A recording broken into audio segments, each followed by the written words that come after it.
the courtyard of the prison of Akko. Here we can see the chambers, the daily walk. During the British Mandate, it was all one platform. It was all under the surface. Just recently, they took all the soil from here, and there is a paint that shows these stairs, let's say 300-400 years ago. Interesting. The prison of Akko, chambers of the people who got a death penalty.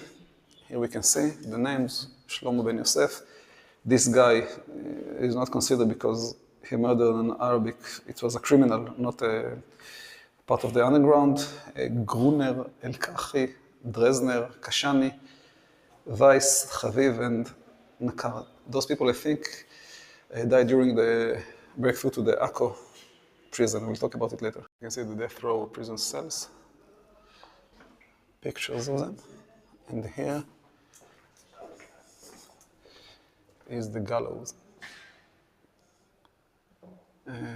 9 Jews were executed here. Another 2 commit suicide in Jerusalem. Another 2 executed in Cairo. And beside it, I think 66 Arabs also were executed here. The jail is above us. All this was covered with soil. You see the stairs that the horses of the Crusaders can go up and down. Nice.